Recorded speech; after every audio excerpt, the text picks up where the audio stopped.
So what is your problem with The Force Awakens? Alright. First, we need to address that Disney announced a trilogy, but did not write a trilogy before they started filming. From what I understand, J.J. Abrams did kind of have like a framework for how everything was. But they did not follow that framework clearly. No. In fact, that kind of led to the dismissal of the person who was originally supposed to do episode 9, by the way. Okay. What is the main plot of The Force Awakens? The main plot? What is the plot? Basically, Droid has map to Luke Skywalker. First Order is trying to get said map from Luke Skywalker along the journey. Excuse me. Droid runs into Girl. Girl is gifted and connected to the Force, and she meets a caveat of people, which kind of sets her on this journey. Well, her own story is supposed to be... Yeah, we're not... No, Oh, okay. The main plot, because A New Hope has a simple plot.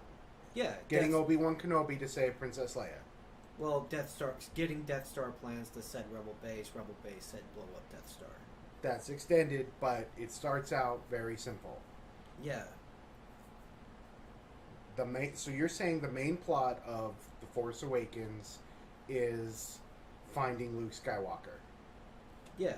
Okay, why does Kylo Ren want Luke Skywalker? Because, from my understanding, Snoke wants Skywalker.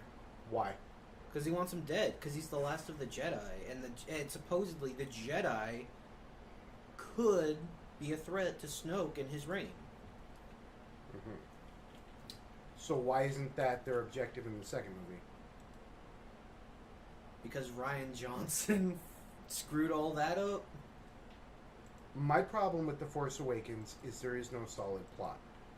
And when you're done with the movie, it is an open-ended movie where it just poses a bunch of questions with zero answers.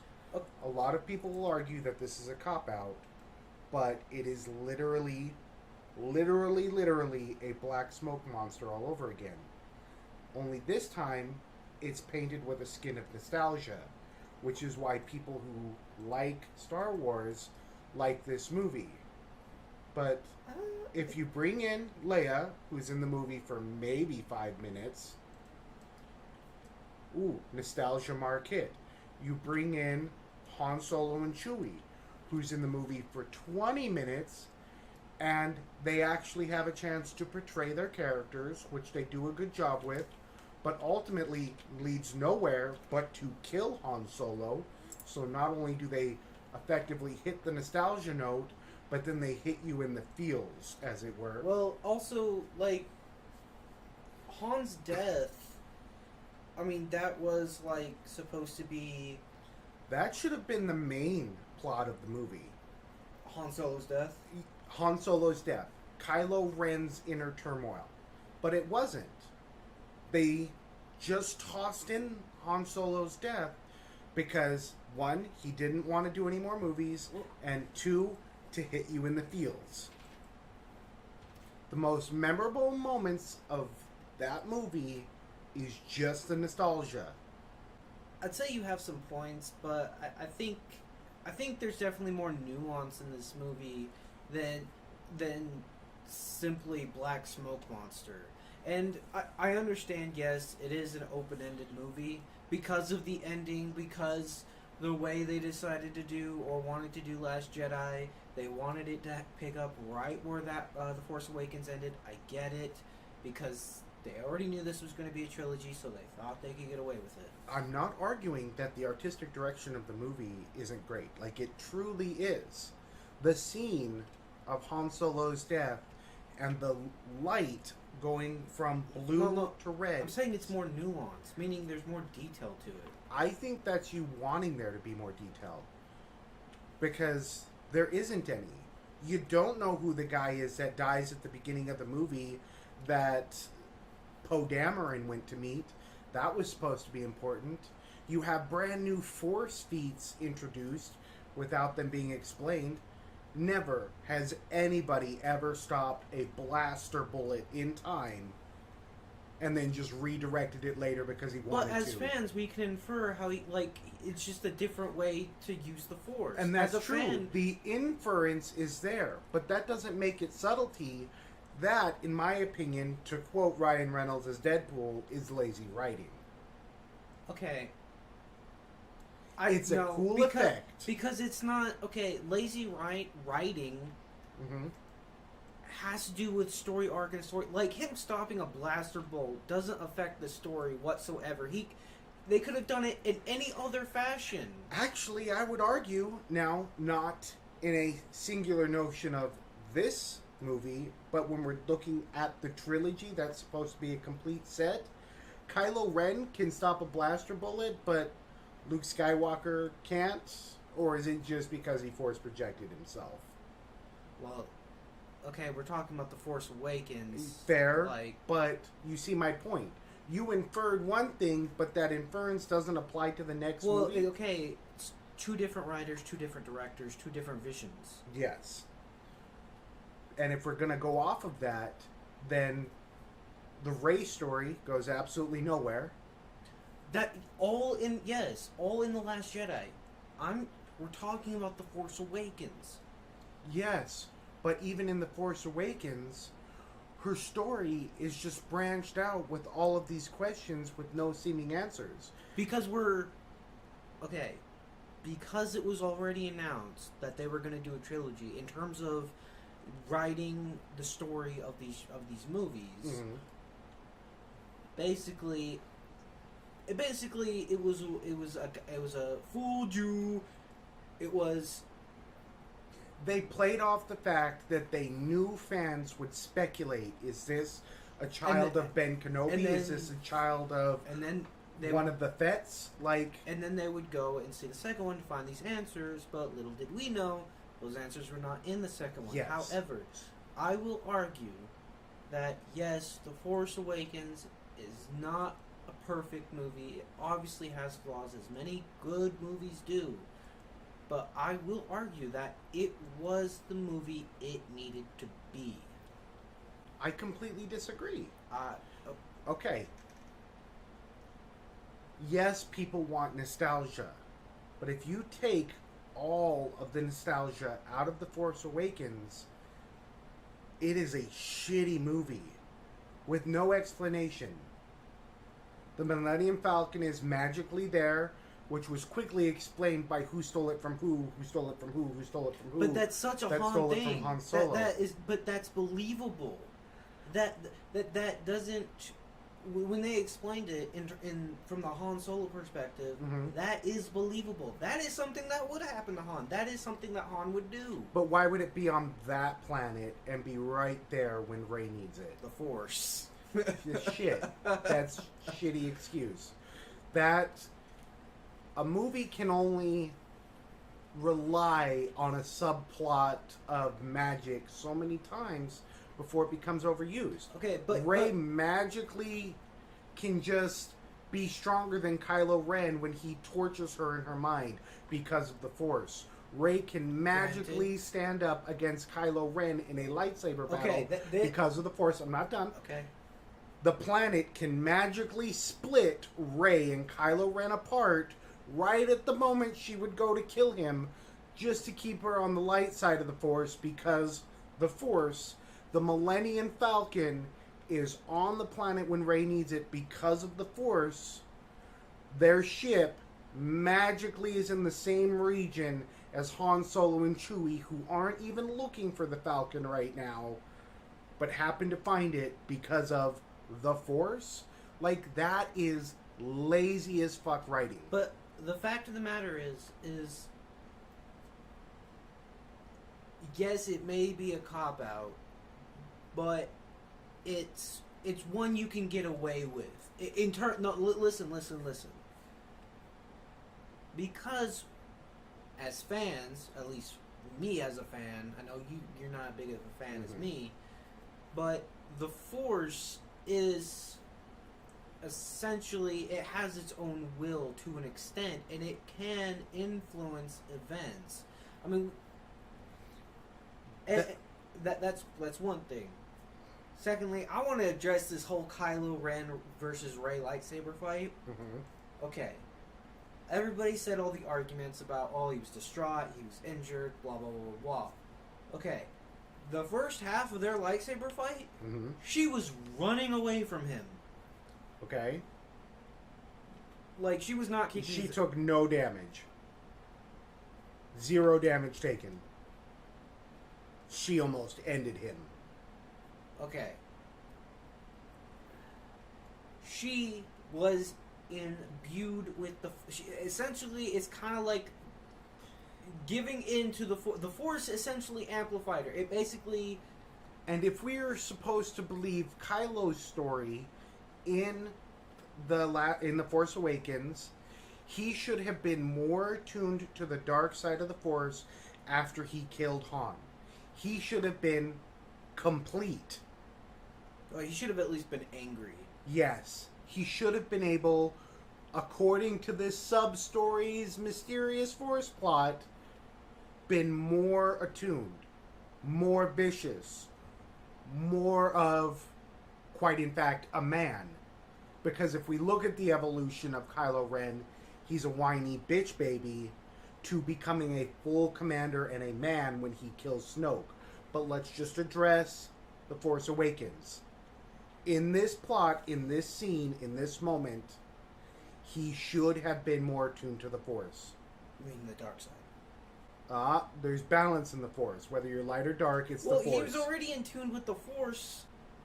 He should have at least been able to hold his own. Okay, this is the thing of it, though. I don't think he wanted to.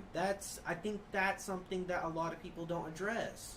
Because Snoke wanted her. Because Kylo sent... No, it states in the movie. Bring her to me. Okay. And... So why didn't he just force choke her? Oh, man, because we needed a good lightsaber fight. That's another cop-out. And that's why I can't call this movie a good movie, because it's just cop-out after cop-out after cop-out. Okay. Instead of delivering a full, well-flushed-out story that each nuance of the Force and each lightsaber battle makes sense in the story. I don't even think he force choked.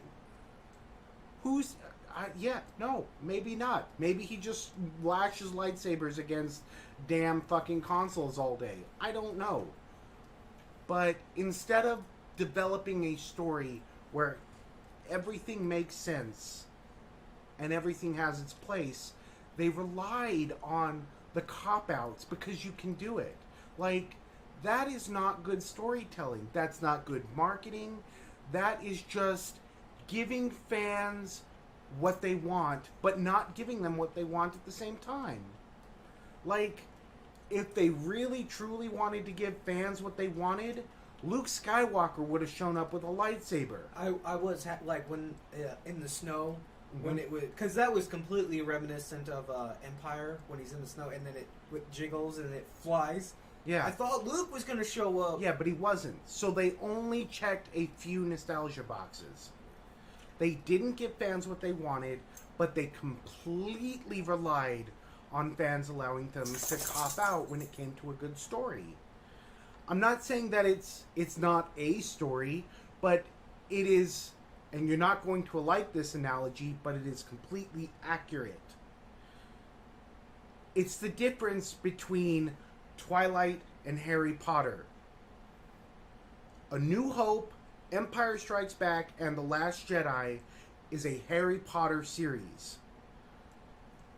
From start, The Force- you mean start everything? Yeah. It's its own story, but when Yes. you put everything together, it's complete. The Force Awakens is Twilight.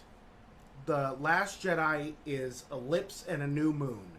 And I'm sure the third one is gonna fucking be Breaking Dawn. They're just feeding a frenzy. They're not telling a complete story.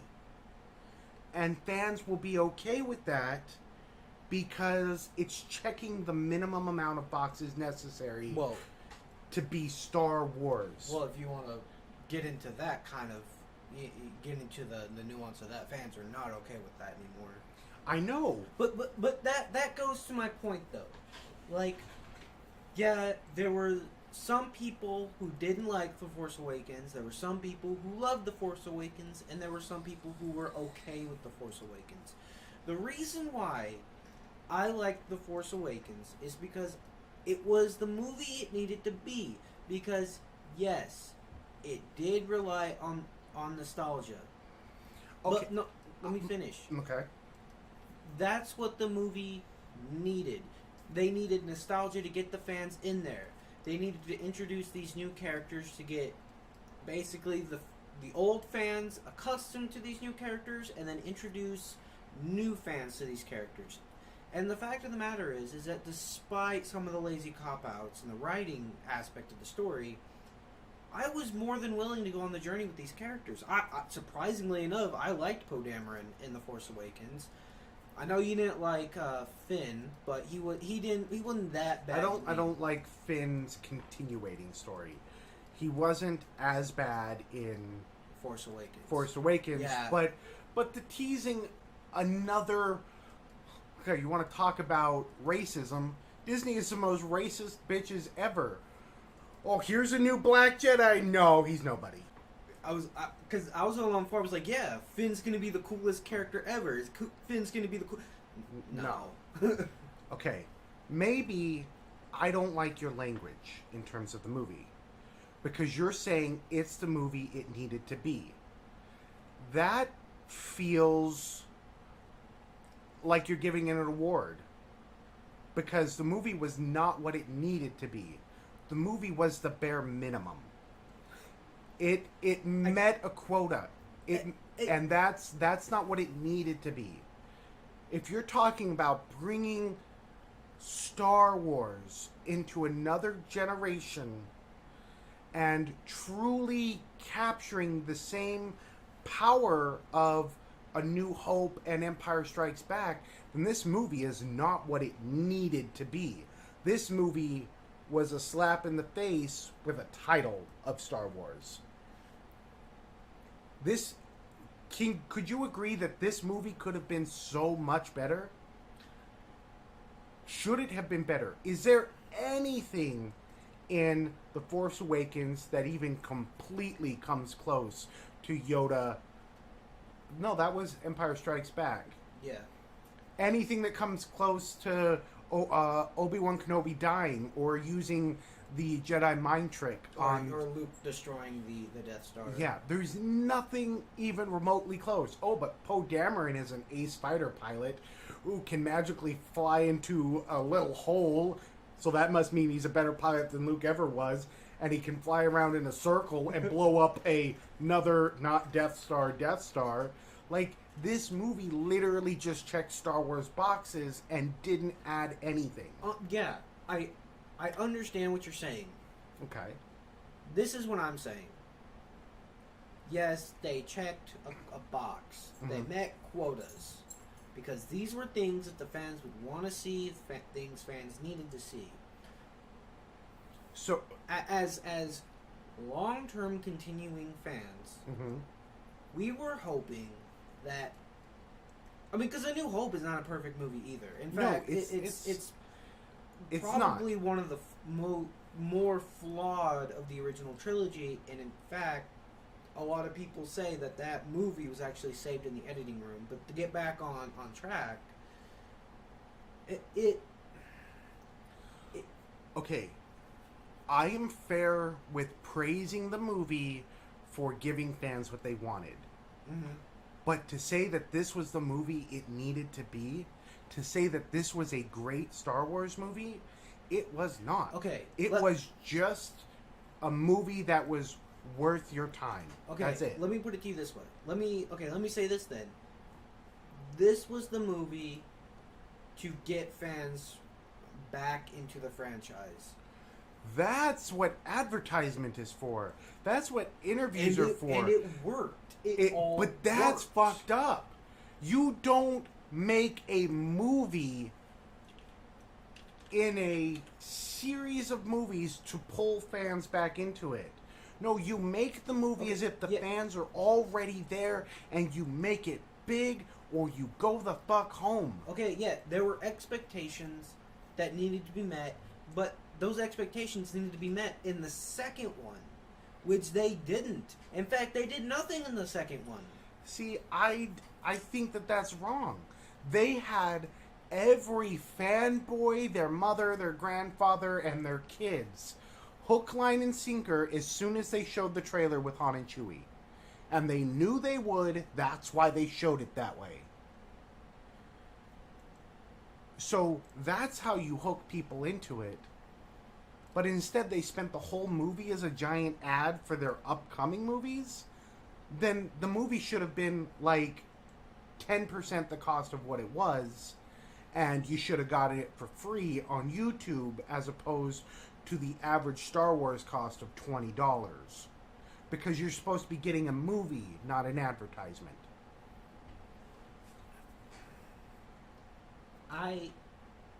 Then what would you what do you think the movie needed to be? Because I don't have a problem with the movie. I think the movie did its job essentially. It introduced characters. I'm not saying it's not flawed. Okay. But I think it did its job. It introduced characters. You know, we were left with questions, but because we knew this was a trilogy, because we knew this was supposed to be a continuing story, we were okay with being left with unanswered questions and left to speculate, which, of course, they crapped all over in The Last Jedi. But Then let me hit this from several different angles. First, if you're okay with this movie because it's part of a trilogy, then they should have had that entire trilogy, written and ready to make on the spot. Yes, I agree with you. Okay. 100%. So those unanswered questions would have eventually been answered. But you can't create a character and then that character goes nowhere in the second movie or the third movie when they're an integral part of the first movie. Are you talking about Finn? Or any of them, Any really? of them. Rey has no story anymore. She is just magically a Jedi. And because it's Disney and they don't give a shit about training montages, she's probably a Jedi Master now. Oh, God, don't insult me. I'm not insulting you. I'm insulting the movie. So they didn't hit it. They advertised a trilogy, and the advertisement had nothing to do with the other two movies they're putting out.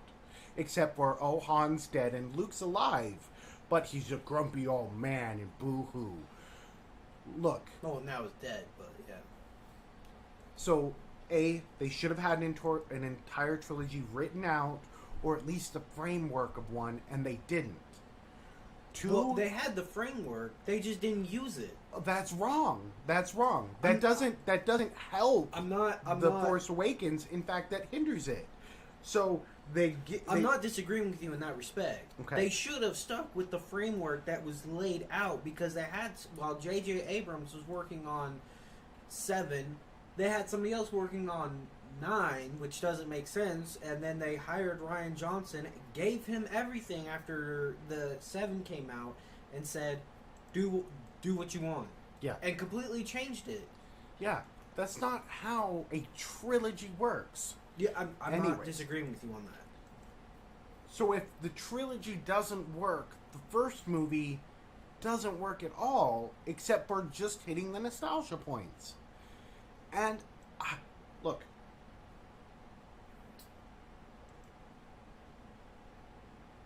Batman Begins is... Nice segue. Yeah. Batman Begins is an interesting movie. Not developed to be a trilogy, just a new iteration of Batman. It barely touched the nostalgia points. In fact, the true nostalgia you got out of that Batman movie was at the very end with the Joker card and the bat signal. No, there was other points of nostalgia in that movie. Few and far between. Most of that movie is rewatching his parents' death over and over again, rewatching him fall down a well over and over again, watching Bruce Wayne go from prison to prison to prison until he finally meets up with Ra's al Ghul, whatever. But even that's not nostalgia enough, okay? That is, now we're finally getting into the plot. That's and that's not even nostalgia. Like, the nostalgia... That's a story. I understand. The nostalgic aspects come from when he's in the cape and cowl. I.e., when he breaks the window, I'm Batman, and then knocks the fucker out. Yeah, but that's the end of the movie. No, that's... His first iteration out kicking ass is in some kind of half-assed ninja suit, and you get to watch him build and carve the batarangs. I'm talking about at the docks where he oh yes, where you're he right. chains the what is it, Falcone? But look at that. That hint of nostalgia was like this amazing. It was more of a nod. It was like an homage. I understand what you're saying. Yes, it was respecting Michael Keaton. That's what The Force Awakens should have been. A complete story where you watch the characters develop before you're hit with the nostalgia. So, in terms of, if we're talking about the way this story progressed, instead of introducing us to Han and Chewie in the middle and and jumping straight into like the fact that the new order is there and everything, it should have been a slow build. We should have had Finn on the planet and running away from what we assume is the Empire the whole time and go through his character development where he meets Rey. Yeah, one thing I didn't like he was so... I guess this is one of my more disappointments with Force Awakens, is that he's like so... I guess the proper term would be shell-shocked by the First Order, that he wants nothing to do with anything involving them. But they don't really expound on the horrific, like we're told about the horrific natures. I mean, we're told about it, but we don't really, as an audience, you don't really... We should have experienced that on the destruction of the town shanty area where he meets Rey. We should have experienced more of that as they jump to another planet. Like, Han and Chewie shouldn't have led them to Maz Kanata's. They should have ended up there.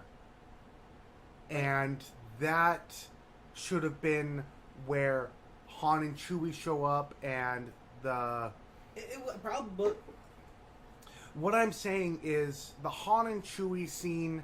It should have been natural. It should have been natural. It all felt forced because like somehow, like they end up at Maz Kanata's and like they need like a transport to get the... I know the right guy, and then it's exactly Han Solo like drunk, Chewie like whatever, and then the completely unexplainable Force connection with a lightsaber.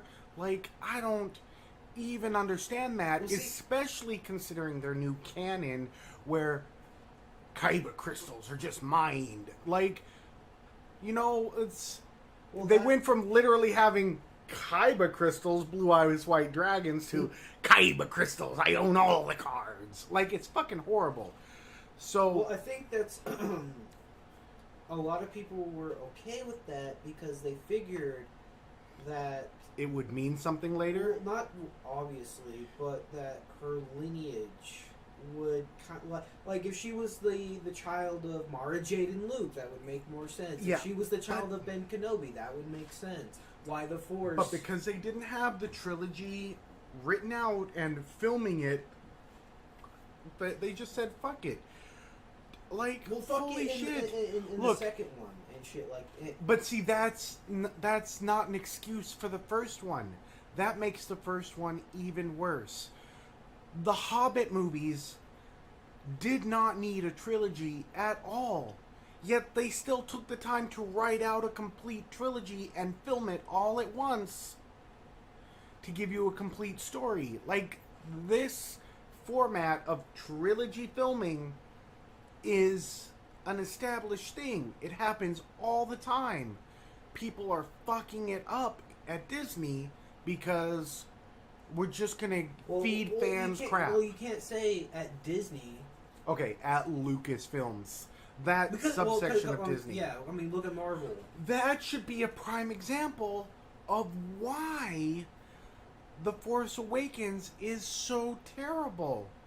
Here is a company that is capable of long-term investments, building your expectations and delivering on every single note possible, even going as far as to changing the format when they've gotten too predictable. This movie didn't change anything. It still had a fucking Death Star. It was not what it needed to be. It was what it wanted to be to appease fans enough to get you to spend billions of dollars. Excuse me. Well, okay. Let me give my 2 cents on this.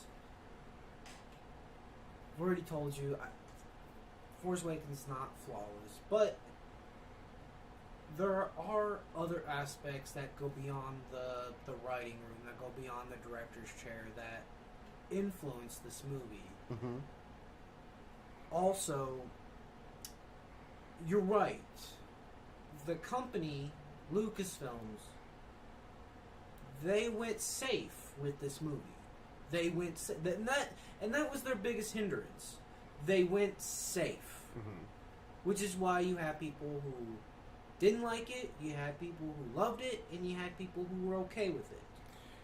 And I would say the majority of the fans fall in the camp of either were okay with it or loved it. Look, again, it's not that it's not a decent. It's not a decent movie. It is, personally, my personal opinion is it's a movie held together by duct tape and nostalgia. It barely resembles a story. But where the fault lies at Disney is when Disney bought Lucasfilms, they looked at almost 50 years of stories and things people held as canon. Well, 40. And it just took it all to the chopping block. Yeah, they got rid of all of it. But what they didn't get rid of is the people who were there that let George Lucas make the prequels. So the same people who okayed Jar Jar Binks and Hayden Christensen and that entire debacle are the same people that were in the cutting room. Was she not there? The woman you blame for Star Wars, what's her face? Kathleen Kennedy? Yeah, was she there for the prequels? I don't know. Then that's something you need to find out, because if she was, that means Disney kept on somebody who didn't care about fans or canon and only cared about what money it could make. I think she was definitely a producer. I think she was through Spielberg at one point. I think that's where she was. Oh, yeah, because Spielberg hasn't given us enough fucking Alien Contact movies. Anyways. Oh, God, I hate Spielberg. He's done like 2 good movies and he lives off of all of that. Just because his movies are okay doesn't mean they're any different than any other movie he's made. Okay. Anyways. Jurassic Park. He said he made 2 good movies. What was the second one? E.T. Jaws was good. Oh, come on. Okay, let's get back on track. Let's get back on track here. He almost killed a guy making Jaws. Like, okay, fair. Still a good movie, but back to Star Wars. Look. If this had been the first part of an actual trilogy, then this would be a decent prologue, a decent foray into this world that they're building. But they weren't building a new world. They weren't building new characters.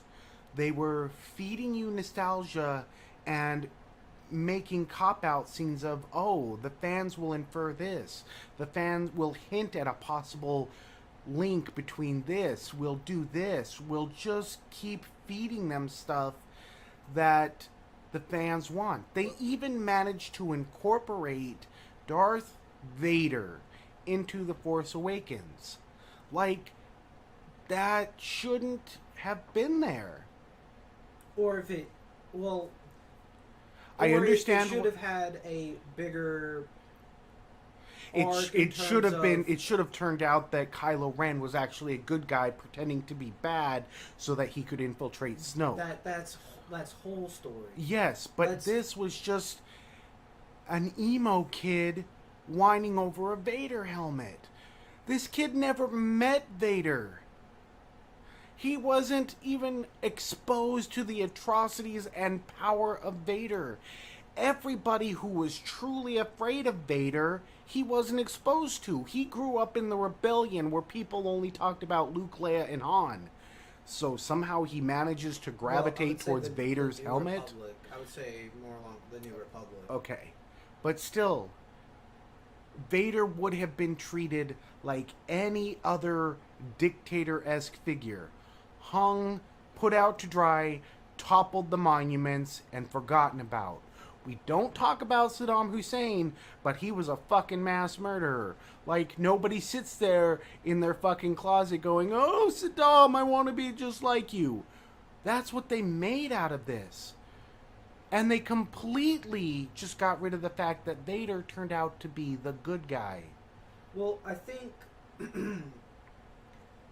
originally what Vader's presence and power and dominance and fear he had over others, I think that's kind of what the Knights of Ren, or whatever they were. But they never explained that. They never... I don't even think it exists anymore because of this new... Exactly. Like, there are so many plot holes that could be developed in a trilogy, but won't be. So these plot holes with this movie truly just makes you go, oh shit, it's just a bunch of kids fighting against some random military, hoping to God that somebody will save them and they can get away from it. But there's a magical space creature known as the Force that gives them the power to fight. No! Well, the thing of it is like, when you're doing an overarching story, yeah, there's going to be plot holes or missing pieces that are supposed to be filled in later. Mm-hmm. It's fair to argue that in the original framework, the original plan for this new trilogy, those missing pieces were there. Now, granted, I haven't read any of the novels. I don't plan to read any of the novels. I don't plan on reading... Because, come on, you're making a movie. I shouldn't have to watch the movie and then go read the book to fill in all the missing information. See, look, I don't think that's a valid argument for this movie, simply because other movies that have been making trilogies either have a framework and fucking stick to it, or they film every movie at once and then release them individually. Okay, see, again, the problem is... Kathleen Kennedy? No. Okay, sorry. Can you Go not ahead. put words in my... Okay. The problem is like all of the flaws you're highlighting with The Force Awakens. Yeah, I can't watch The Force Awakens anymore. I can't. Okay. But it seems a lot of the flaws you're pointing out are more highlighted or more exacerbated because of the Last Jedi. Because of the route they took, because of the framework they absolutely demolished, The Force Awakens is essentially just a bad movie now. True. And that's completely true. And it's so true that it makes The Force Awakens worse. Okay? Like, it's... Look, here's an example. I'm trying to, like, really hone this in. It's Furious 7 where we say goodbye to Paul Walker, right? Yeah. Okay. Would that movie have been nearly as good if the other Fast and the Furious movies didn't exist? No, because by that time we knew who everybody was. Exactly. There was character development. Everything made sense. So, if you're making a movie that has to have a plot and should be able to stand on its own, but now it doesn't, not only because you tossed out everything, but because you didn't take the time in that movie to iron out certain aspects that should have been addressed. Like, they made this movie and was just like, oh, we'll explain this later. That's not how you make a movie. And then it makes it worse because, oh, now we're not even going to take the time to explain it.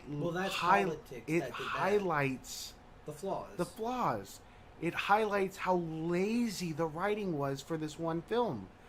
They were writing on a trilogy. They were writing on nostalgia so much for this first movie that they didn't make a complete movie to stand by itself. Look, much of a shitty movie it is, Rogue One stands by itself. No, it doesn't. It stands as a standalone movie by itself. No, because you take it out of the continuity of Star Wars, and you don't know what the hell's going on. True. But if you take this movie, The Last Jedi, and take it out of the context of Star Wars, you have no idea what's going on. A girl has a vision when she picks up a laser sword, and you don't know why. An old dude and a hairy dude walk up on a ship and claim it's theirs. Like, yes, Rogue One has to stand in the Star Wars universe, but as a movie that stands by itself, it stands more on its own two legs than The Force Awakens does. I wholeheartedly disagree, because as much as you may highlight the flaws for The Force Awakens did have characters, and I think that's what people were more or less focusing on. They were focusing on the characters. Yeah, they weren't fleshed out yet. We didn't know everything about them yet, but we were invested in them. We wanted to go with them on the journey of the next two movies to see where it took everybody. We wanted to know why Rey had this strong connection to the Force. Yeah. We wanted to know I agree. what her lineage was. But because the movie doesn't... The second one doesn't do that, it nullifies The Force Awakens. Yes, I agree with you. Which makes The Force Awakens even less of a good film. Because now you have a film with these characters where you have all of these questions and desire to go on a ride with them, but you don't go on a ride with them in the first movie. You say goodbye to old characters in this movie. You say goodbye to old characters in the second movie. You mean you watch one get farted away into the wind? Yeah, okay. and Leia becomes Superman. Okay. Or Mary Poppins. One or the other. I've heard people say Mary Poppins too, but look, this movie would be definitively better in a trilogy. That's not the argument I'm making. The argument I'm making... You mean in a well-rounded trilogy? Yes. What I am saying is that I understand that you wanted to join these characters on an adventure. But these characters would have been far less appealing if they didn't meet Han Solo. And she didn't impress Han Solo by ripping a piece out of the Millennium Falcon. Like, they made you love these characters because of their interaction with old characters. Well, that's kind of what the point of this was. It was a passing of the torch. And I personally think, with the exception of Rey flying the Falcon with Han, there was no passing of the torch, because these characters just... You don't understand their start, and their end is just... No, you understand their start. It's just the middle. There's nothing. The direction they're going, there's nothing. The start makes sense. That's why people, a big portion of people, whether they loved it or were okay with it, just okay with it, That's why a large portion were giving a sense of the benefit of the doubt. We're okay with the characters. Finn, a detractor of the First Order, can't do the missions he's ordered to carry out. So he leaves. He saves Poe Dameron's life because he feels it's the right thing to do because he's seen bloodshed and doesn't want to deal with it. Rey, Go ahead. Rey, she's a scavenger girl. She comes across this droid. She helps and saves this little droid. Mm-hmm. This little droid happens to be part of this grander scheme of things, which she gets attached to and then ultimately gets led into with Finn. Mm-hmm. It's kind of like, not the same, but almost the same as Luke, the droids, and then meeting up with Han and Chewie. Okay.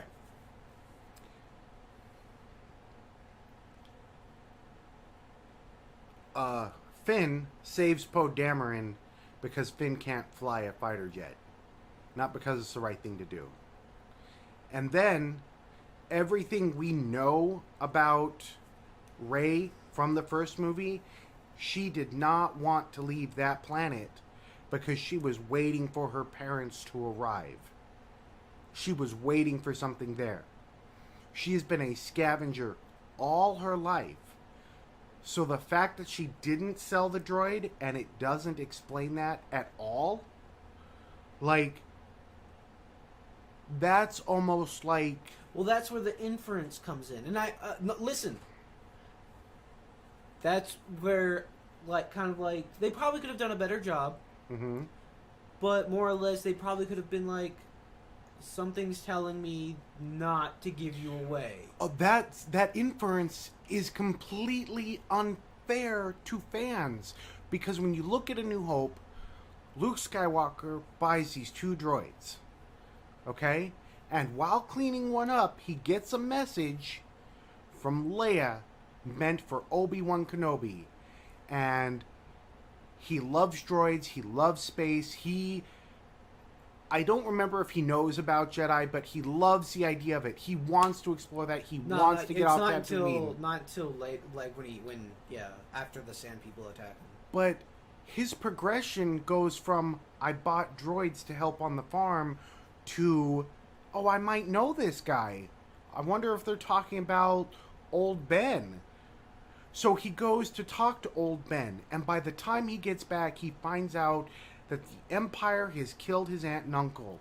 So now he's homeless.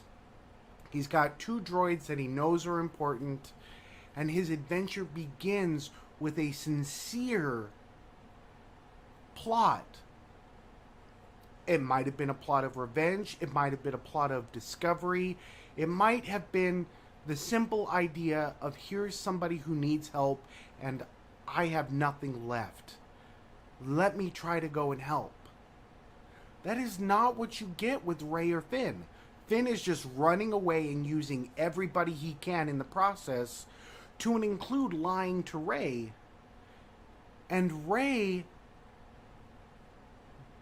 I know you don't like the word magically, but magically feels it's not the right thing to sell the droid, even though she'll be able to live for years off of the rations.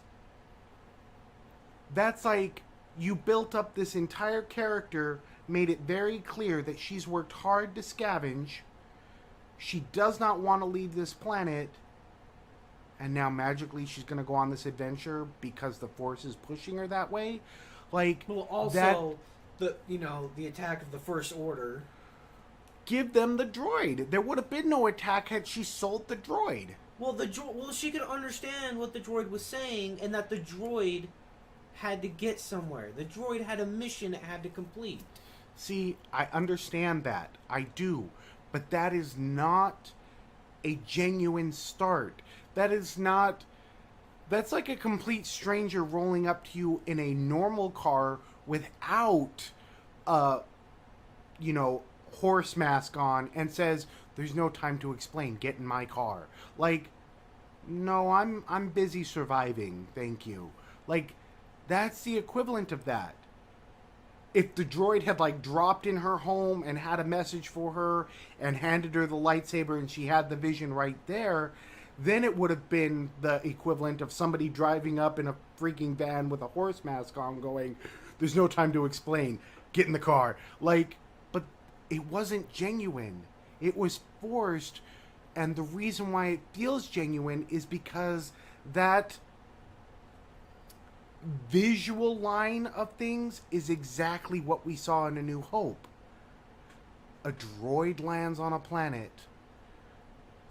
Some kind of half orphanish, half scavenger finds it and follows the droids to a spaceship. Like, it's not a genuine story. It's just a feeding frenzy for fans. This movie should have been more. Lucas owes their fans more than just giving people what they're used to. I agree with you there. They do owe their fans, but they didn't deliver in the first one. It was, if this was a new team working together who's never really seen a Star Wars movie and is just trying to piece together something to please people, then I would say that, okay, this movie succeeded. But it wasn't. It was directed by a man who openly claims he loves Star Wars, and it was helmed by the same studios who's done all of the other Star Wars movies. They sold you crap and put a lot of sugar on top of it. Okay. There's a lot to unpack there. Yeah.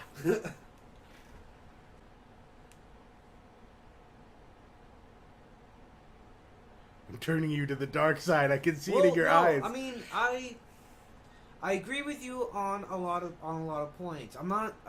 I keep saying it's. I know it's not a flawed movie. I don't. Yeah. I can't. Go ahead. Sorry.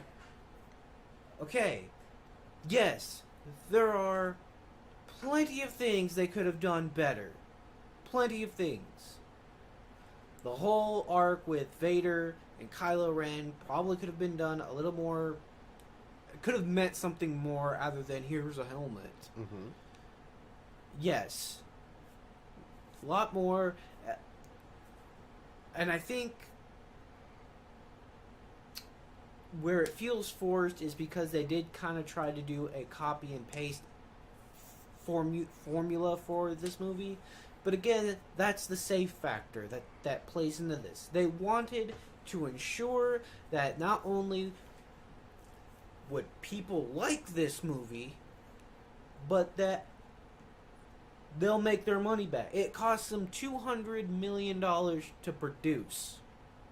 They had to make their money back. So, of course, they're not going to take the risk with the first movie.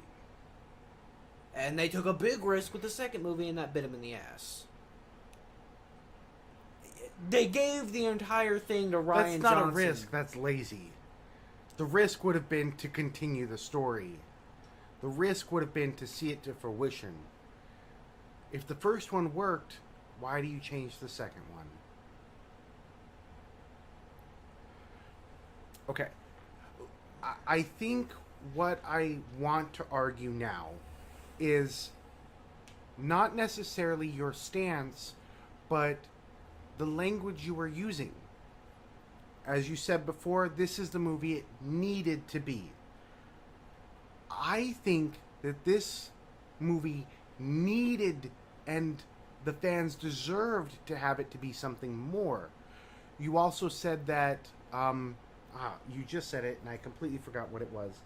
But to me, when I hear a fan like you talk about this movie, you're willing to point out its flaws, but you also want to hold on tight to the things they did right in the movie, and there are things they did right, but you hold on to those things that they did right as a justification for the entire movie, because the way the rest of these movies are going, you're afraid that if you don't make it clear what they did right, the rest of the movies are going to progressively get worse. I mean, they are getting progressively worse.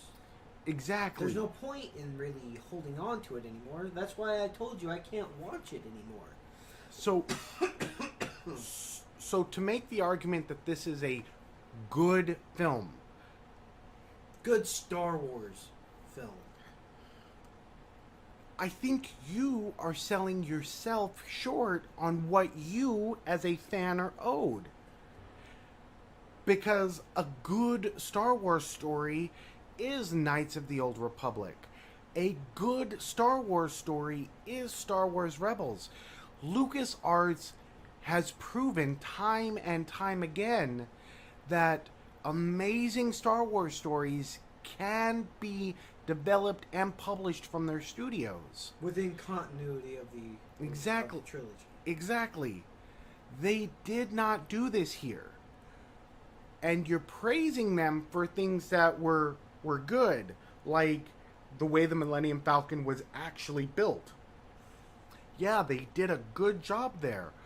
But when it comes to the holes in the plot and the copy and paste, you're so willing to call it, oh, but that's just, an easy cop out, but it's okay to do that because of the Force, when truly Okay, it's not necessarily just simply it's not okay, but I guess what I should have said is fans are willing to look past that because so far we like what we see. We want to go on this journey with these characters. Show us what you are going to do with them. Make it memorable. Make it legendary. Yes. And I will agree that for a fan of Star Wars, this did hit the notes it needed to. But as somebody who's not a fan, this did not make me want to come back and see the next film.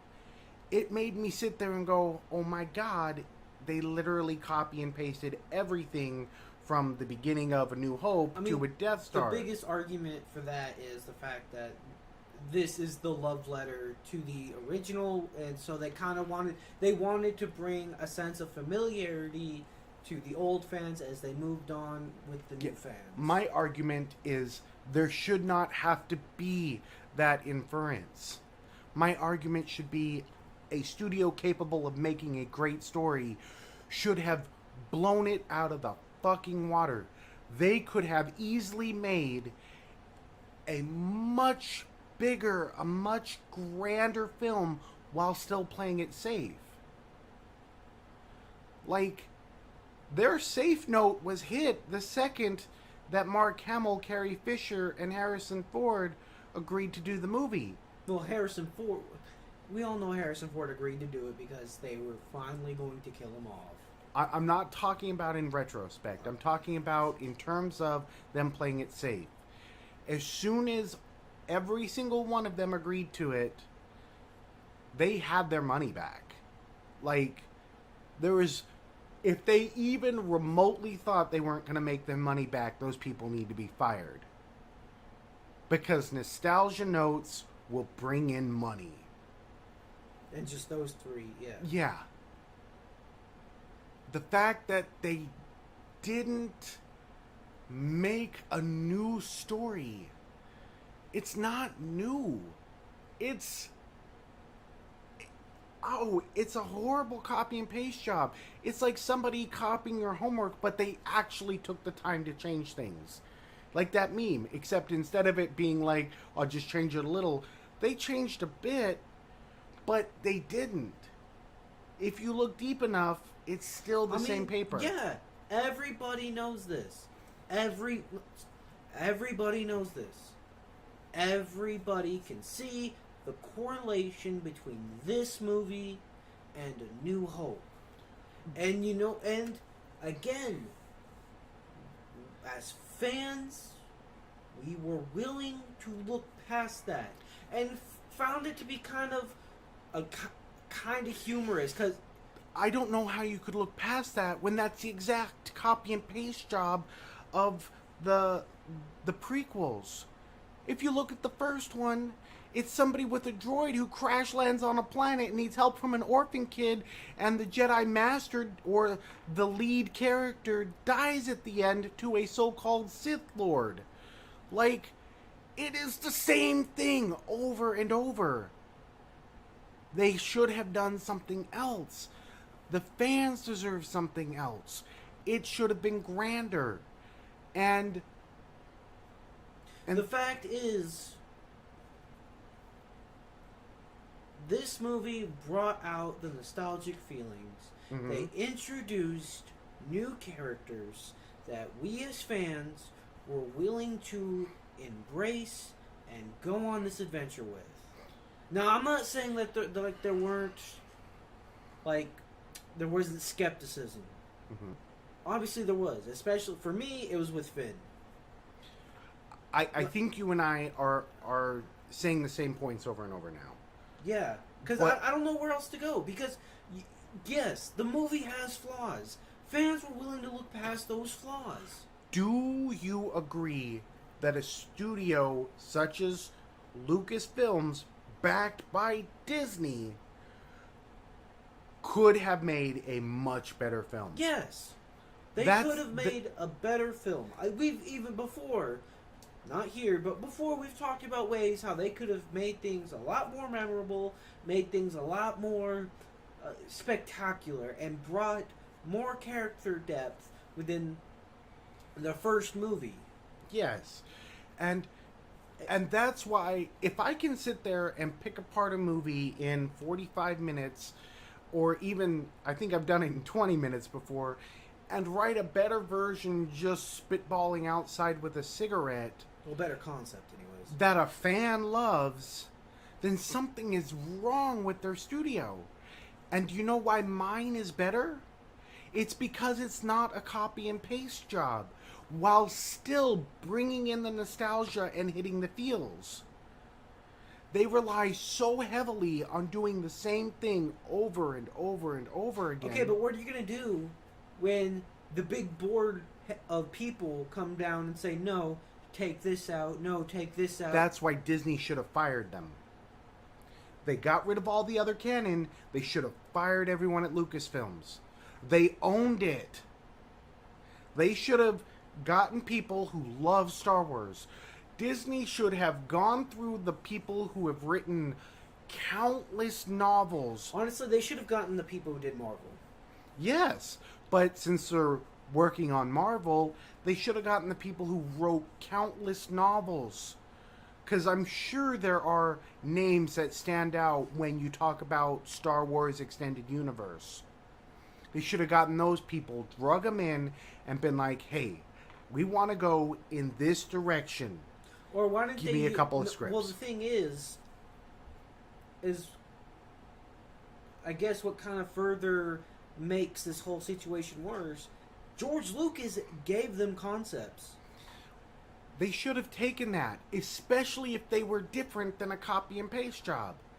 I'm not saying they would have been, although judging on his last animated movie, which was way far out of left field, maybe they would have been. So they kept the board that made bad decisions, but they didn't take the concept ideas from the person who made it great in the first place. These decisions are what ultimately screwed this movie. And then they further screwed it by going, okay, let's just throw everything out and do whatever you want. With a director, when I think of directors that can take a story, do whatever they want with it, and make it great, Yeah, James Cameron, okay? Who the fuck is Ryan Johnson? Looper. That wasn't a good movie. And he also did Brick. That was a half-decent indie film. Half-decent. With a lot of plot holes and intentional mystery that's not a mystery at all. I don't smoke cigarettes. What? What? So you're telling me that the dude who's a previous person who may have been in his love life who smoked previously, he didn't recognize her cigarettes? But what I'm saying, the point I'm trying to make I haven't is seen Ryan Brick. Johnson is not a good storyteller. Well, I could have told you that. That's the well, you could have told me that seeing the new Star Wars. People who hired him to write a multi-million-dollar movie Well, should have done their research. technically, it should have been $1 billion movie, but yeah. Yeah. They didn't do their research.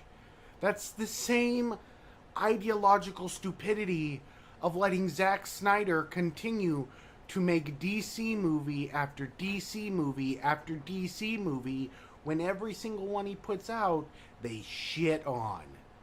Like, stop.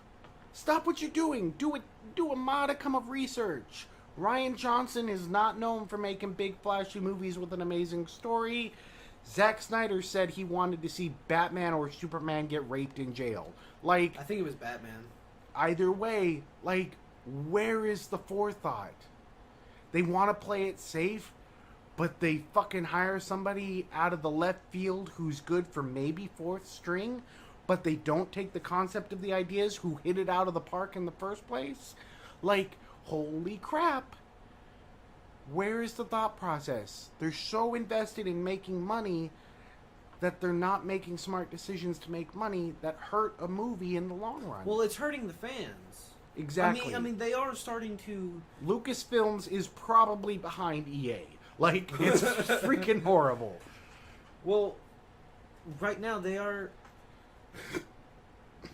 They are starting to feel the pressure from the fans, the backlash that the Last Jedi caused, because Solo, financial flop.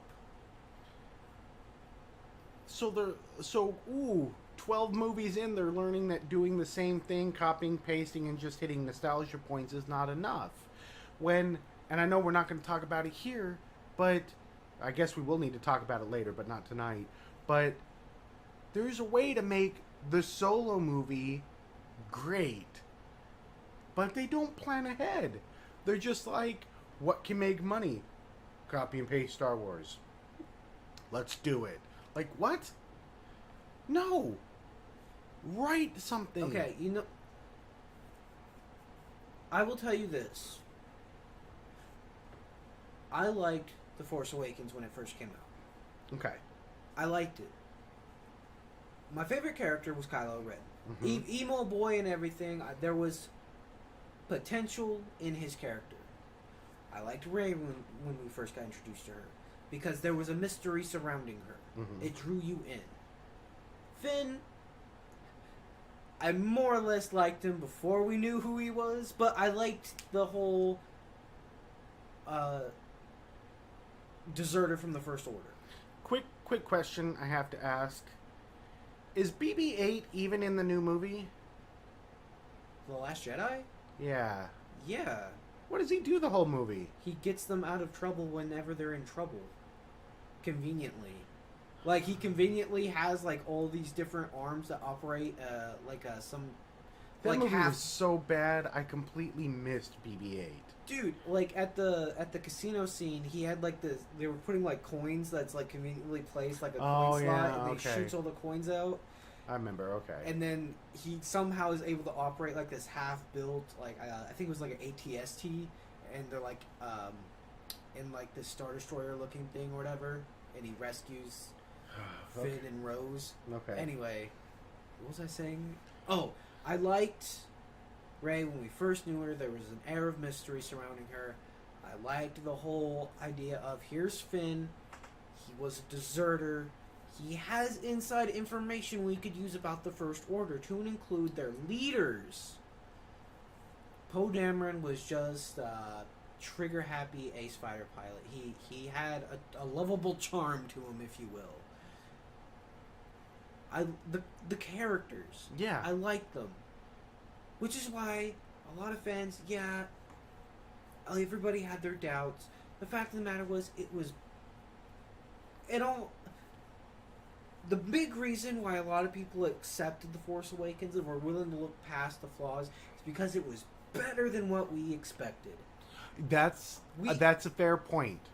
And I also want to say that in terms of the characters, in terms of every single one of the characters, the fault of the movie is not in the characters, the actors, or the portrayal of those characters. It is the story itself. I think what a lot of fans were clinging to were, because there was this whole atmosphere of nostalgia, they wanted their next Luke Skywalker. And so they defended Rey when people were saying, this movie's terrible, Rey's a Mary Sue. They wanted their next Darth Vader. So people were defending Kylo Ren. He's exhibiting anger. He has emotion. He's unstable because he had to kill his father. He was struggling. And so there was a lot of expectation for the second movie that just wasn't in The Last Jedi. That just wasn't there. And so because that crumbled and nothing happened, nothing went anywhere with The Last Jedi, it does kind of, in retrospect, make The Force Awakens worse. But yes, the era of nostalgia promoted this film, but it was these characters that we clinged to. Because yes, this was a clean slate. We knew we were getting our old characters, but we wanted to experience a new story in a galaxy far, far away.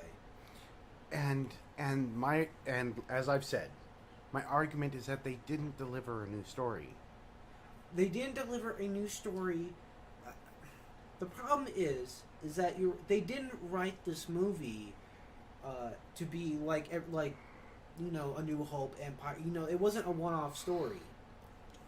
And that's what a movie should be. Even the Lord of the Rings, except for where the ring is at any given moment, even each of the Lord of the Rings movies has a plot of that movie. The overarching plot is where the ring is going, but... I mean, there is a plot in this movie. In The Force Awakens. It's...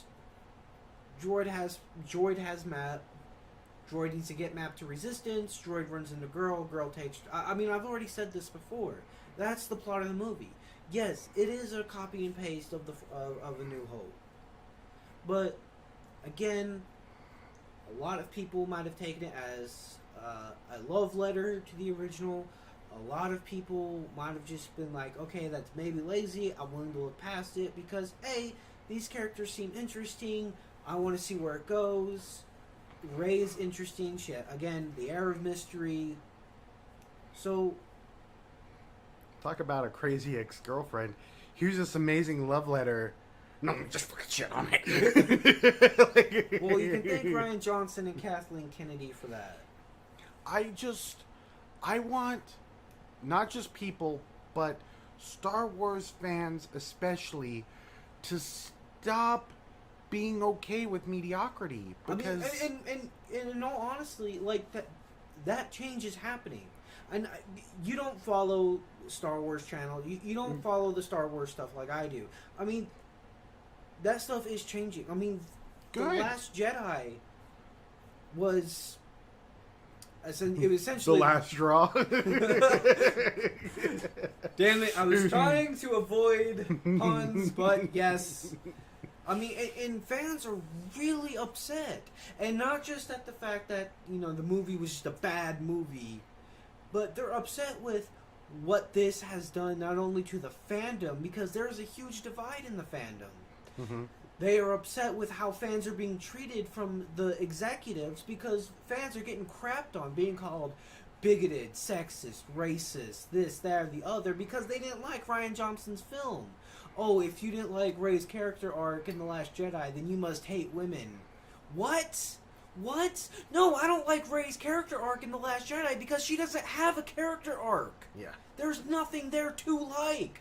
That's the problem.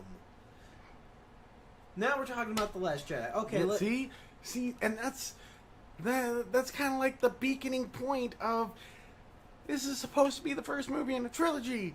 This is not the first movie in a trilogy. It is a movie that now has to stand on its own two legs and can't. And to go further beyond, what's really upset fans is Mark Hamill's total attitude change. Like, he did an interview where he's like, I just don't care about it anymore. like he used to. And as a fan, as someone who's That's gotta be heartbreaking. that's devastating. Yeah. Like, I had 3 heroes growing up, and one of them was Luke Skywalker. That is devastating. Yeah. And so, and really, That so that perpetuates your anger yeah. towards these people, this company, this half-assed director who claims that any of the criticism that has been seen online is not viable because I'm Ryan Johnson and Yeah. Ryan Johnson who? Like, I can only equate... The guy who fucked up Star Wars, that's who. I can only equate your disappointment with Mark Hamill not caring about Star Wars to be like if Bob Kane was alive today and he was like, I just don't care about Batman anymore. Like, yeah.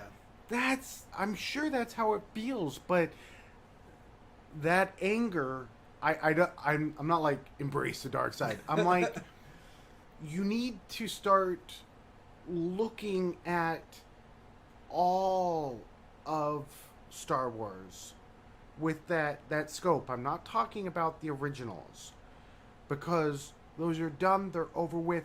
They are what started everything. And to be perfectly honest, I'd take the prequels over what they're doing now any day. That's how bad it is. Yes. And the thing is, though not perfect, there is a story in the prequels. I'm not saying they're not...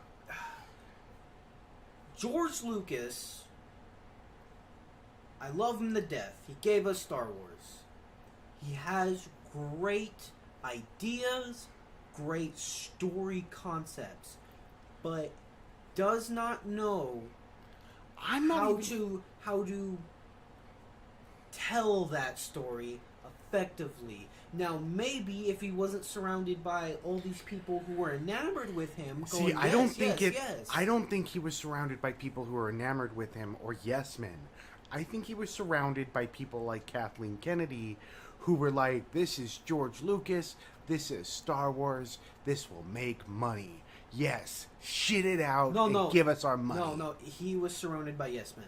There's a documentary about it. Oh, okay. But, oh, God. There... And I actually liked Revenge of the Sith. When it comes to the games that are coming out, and it comes to the movies that are coming out, fans and... Speaking of which, remember when it was almost alluded to that in the game? What's her name? Iden Versio, when she was gonna be raised. Yeah, Mom. her and the other dude were gonna be raised. They keep this whole alluding bullcrap that's just terrible. Tell a goddamn story or quit making the movies. Because if you actually want to make money, you need to put effort into it now so you can extend the life of it. But you need to put the love into it. You need to put the heart and the soul that is Star Wars into it. Listen, I don't agree or disagree. What I'm saying is that you need to have a fucking brain. You have to write an actual story from start to finish with real characters that develop and go somewhere if you want it to last. But right now, LucasArts and EA and anything and everything that is attached to Star Wars it's is not gonna last. Sucking the life out of these movies. Excuse me. These movies will not be. These will not be on the shelf next to. Excuse me, next to the originals. People will not hold these movies in The Last Jedi is going to be in the $5 bin tomorrow. It's terrible. Yeah. Yeah. I mean, when I have if and when I have a kid, when I show my kid Star Wars, I'm probably going to show him the originals. Yeah. And then I'll probably maybe show him the prequels. Look, but I'm not gonna actively go, oh yeah, let's watch the sequel trilogy now. Yeah, I'm like, yeah, it's a sequel trilogy. You can watch it if you want, but because I'd rather have him watch the prequel trilogy. See, that is the point I'm trying to make. They started off slow and without any semblance. They started off on an okay. on an okay note. I will give you that. Okay. But that is not how you start off something you're planning to grow. You start off with a bang, you light a fucking fire, and look, Han Solo's death would have been much more impactful. Okay, would you say that what really kept the fire under this movie was basically the mystery surrounding it? No. The only thing that kept the fire in this movie was the fact that Han, Luke, and Leia were in it. Really? You don't think that, okay, after people saw it the first time, they went and saw it the second time, they went and saw it the third time, they went and saw it the fourth, fifth, and sixth time, and then they bought it on digital or Blu-ray or DVD? I think they continued to go back and see it for two reasons. One, because the movie is visually pleasing. But two, they wanted to find a deeper meaning that they couldn't find. And they excused themselves for going back and seeing it a second, third, and fourth time as they just really loved it. But I think they were searching for something So bigger. basically, why everybody who couldn't find, in your words, that couldn't find that meaning behind it, why they went to the second one is because hopefully the second one had that meaning? Yes. Yes, absolutely. Look, I took you to see The Last Jedi. Well, both of them, actually. Well, I took you to see both of them, but I only took you to see The Last Jedi because you wanted to see it. I had zero interest in it, and then when I read what happens in it, because I completely spoiled myself on it, I wanted nothing to do with it. Like you knew, what was going to happen. Well, you remember that conversation? I was like, are you going to be okay if a certain events play out that don't feel right? Because there is nothing in The Last Jedi that's right. There is nothing at all. Well, the thing is the big argument when it first came out in the theaters for The Last Jedi, the big argument is, oh, people didn't like it because it wasn't like the original trilogy. No. And that's kind of where I'm like, okay, it's going to be pretty, maybe bizarre in terms of the story. Yeah. Which it was, I'll give you that. But I at least figured there was going to be a story there. I at least figured that things were going to take off for some of these characters. Yeah. That they were going to get some development. There was none of that. No. What people like me don't like about that movie is, oh man, let's go off on a tangent here. All right, so instead of not telling Poe Dameron your plan to save everybody, and you just let him assume everyone's gonna die because he needs to be punished, no, you court-martial him and tell him you have a plan. She didn't even tell him she has a plan. Like, what? That's all he wanted to know. How are you going to save these people? It's none of your business. Like, what? Like, you were to think, like, because I believe she was appointed by Leia. Uh-huh. Like, if she would have just said that, because Poe trusted Leia. Yeah. He would have retroactively trusted her. Exactly. But no. And their whole story with Finn and what's-her-face turns out to be a complete failure, and the introduction of a character who doesn't even matter. It's like, hold on a minute, are you the guys who wrote the Indiana Jones movie where the Nazis die no matter if Indiana Jones is in it or not? Like, we don't talk about that. We don't talk about that. Okay. Like, what the flippity fraggity do? And for some reason, Maz Kanata's in the middle of a war somewhere. What? Yeah, Why? That felt weird, dude. The moment I thought the opening space battle was cool, something felt off. Yeah, and then Luke Skywalker tossed a lightsaber and became a grumpy little teat-sucking bitch. Literally. Yeah, no, that's where you turn the movie off. You walk out of the theater and you demand your money back. Like, that is not a movie. That is not in hindsight, I probably should have done that. Yes. To spare myself the heartache. Like, for a very long time, Lucas Incorporate has been sucking fans dry. Well, it seems that all the decent content that Star Wars fans get is basically these through secondary mediums like television Yes. or video games, But or even that, books look, and comics. Look, Star Wars Rebels. You can't buy it season to season. You have to buy it volume to volume.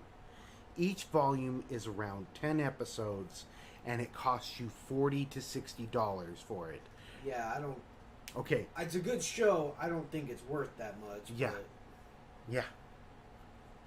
So that's 5 hours, 30-minute episodes, and that's 30 minutes if you had commercials. yeah, so about So 20-minute episodes, 10 in a volume, that's a little less than 5 hours.